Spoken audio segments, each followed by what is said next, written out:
Assalamualaikum warahmatullahi wabarakatuh. Saya Nur Amalia dengan NIM 50701181118 dari Prodi Ilmu Komunikasi. Nah, kali ini saya akan membahas tentang teori manajemen PR, yakni Situational Theory of the Public. Simak penjelasannya, mari kita mulai. Teori dipandang sebagai sesuatu yang abstrak dan hanya sekedar kata-kata atau bahkan hanya angan-angan saja.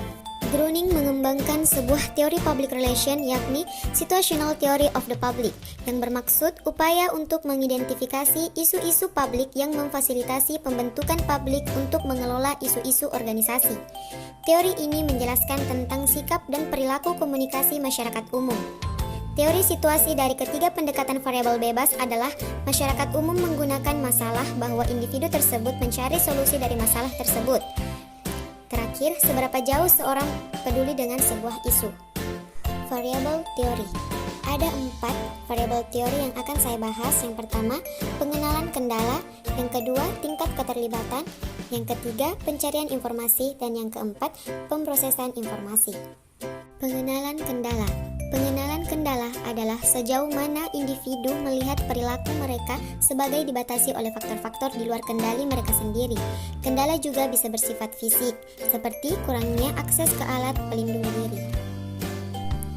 Tingkat keterlibatan. Groening dan Hahn mengemukakan bahwa tingkat keterlibatan adalah ukuran seberapa relevan secara pribadi dan emosional suatu masalah bagi seorang individu. Pavlik berpendapat bahwa keterlibatan meningkatkan kemungkinan individu menghadiri dan memahami pesan. Darwin juga menyatakan bahwa pesan akan diperhatikan hanya jika manfaat atau bahaya yang terkait dengannya telah mengambil beberapa jenis realitas pribadi atau kegunaan bagi individu. Pencarian informasi. Pencarian informasi juga dapat disebut sebagai perilaku komunikasi aktif. Dengan demikian, publik yang anggotanya mencari informasi menjadi publik yang lebih sadar daripada publik yang anggotanya tidak berkomunikasi atau hanya memproses informasi. Pemrosesan informasi dapat disebut sebagai perilaku komunikasi pasif. Anggota masyarakat yang berkomunikasi secara pasif tidak akan mencari informasi, tetapi mereka akan sering memproses informasi yang datang kepada mereka secara acak, yaitu tanpa usaha dari pihak mereka. Krisis pada hakikatnya adalah titik balik yang dapat menjadi baik atau buruk.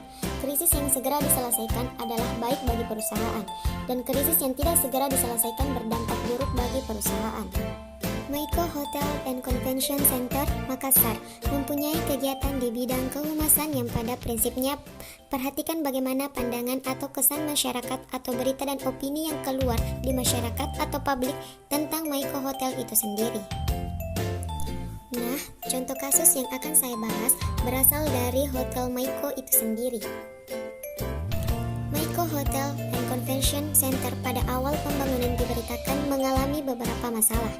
Masalah yang pernah terjadi di hotel ini adalah Dishub Kota Makassar mengatakan bahwa hotel ini tidak mempunyai izin analisis dampak lalu lintas atau ANDALALIN. Kasus ini telah dimuat di salah satu media cetak yang ada di Kota Makassar, yaitu Koran Fajar. Saat itu, pemerintah telah memberikan surat peringatan pertama kepada Hotel Maiko agar segera melengkapi perizinan terkait ANDALALIN tersebut. Kasus-kasus ini secara otomatis dipublikasikan oleh media massa yang menyebabkan hotel-hotel yang digunakan oleh individu-individu tersebut mendapatkan citra buruk oleh masyarakat. Hal ini tentu saja dapat berdampak buruk pada reputasi Hotel Maiko. Adapun tahapan strategi public relation Maiko Hotel and Convention Center. Tahap yang pertama ialah tahap mencari atau mempelajari. Tahap studi ketika mengalami masalah perizinan ini, tentu pihak Maiko Hotel mengidentifikasi masalah ini terjadi setelah mendapat surat dari pemerintah Kota Makassar mengenai tidak adanya izin ANDALALIN dan IPAL dari Maiko Hotel. Pihak Maiko juga mengumpulkan segala bentuk pemberitaan di media, baik itu cetak maupun elektronik, dan juga internet terkait tersebarnya pemberitaan kasus perizinan. Sumber data Maiko Hotel tidak serta-merta diterima begitu saja. Maiko Hotel melakukan pengecekan sebelum mengambil data yang ada. Tentu setelah setiap ada pemberitaan terbaru dan ditemukan mengenai kasus perizinan, Maiko Hotel selalu melakukan cross-check mengenai pemberitaan tersebut. Setelah itu dibentuklah tim untuk menangani masalah tersebut, sehingga tim tersebut langsung menghubungi pihak pemerintah Kota Makassar untuk membicarakan hal-hal atau prosedur apa saja yang mesti dilengkapi dan perlu ditambahkan untuk menangani hal tersebut. Tahap kedua yakni perencanaan. Dalam tahap ini, Public Relation Maiko Hotel membuat perencanaan untuk melakukan konferensi pers dan talk show bersama awak media, di mana tentu akan dilatih beberapa orang terlebih dahulu untuk menghadapi para wartawan dalam menjawab segala kemungkinan pertanyaan yang muncul. Dan juga tak kalah penting yaitu menyiapkan segala informasi yang ada sebelum melaksanakan seluruh rencana kegiatan tersebut. Tahap yang ketiga yakni aksi. Hal atau langkah yang ditempuh bidang public relation yaitu melakukan press conference, di mana saat itu Maiko Hotel mengundang sejumlah awak media untuk meliput informasi mengenai Maiko Hotel and Convention Center seperti surat-surat izin yang telah sah. Ini berguna untuk menunjukkan bukti bahwa Maiko Hotel memiliki dokumen resmi terkait persyaratan dari pemerintah Kota Makassar. Maiko Hotel juga mengundang pihak pemerintah Kota Makassar untuk melakukan showing di Maiko Hotel. Hal berguna untuk menunjukkan keadaan sesungguhnya yang ada di Maiko Hotel, seperti menunjukkan kelengkapan alat-alat yang sesuai dengan prosedur, menunjukkan fasilitas serta apa saja yang ditawarkan oleh pihak Maiko Hotel. Setelah selesai, pihak awak media serta pemerintah Kota Makassar juga diajak untuk merasakan jamuan makan yang disediakan oleh Maiko Hotel.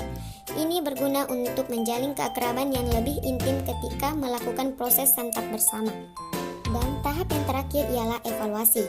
Setelah kasus ditangani dan kelengkapan serta prosedur-prosedur dari pemerintah Kota Makassar dipenuhi oleh manajemen dan upaya pencitraan telah dilakukan, kemudian Public Relation Maiko Hotel and Convention Center Makassar mengadakan evaluasi terkait krisis yang terjadi. Evaluasi ini dilaksanakan dalam forum besar yang diikuti oleh seluruh jajaran manajemen di Maiko Hotel and Convention Center Makassar. Hasil pengelolaan data evaluasi diharapkan dapat dipergunakan oleh semua pihak. Evaluasi dilakukan untuk mengetahui kelemahan, kekurangan, kendala, dan tingkat keberhasilan. Sekian penjelasan dari saya terkait teori manajemen PR, Situational Theory of the Public. Lebih dan kurangnya mohon dimaafkan. Wassalamualaikum warahmatullahi wabarakatuh.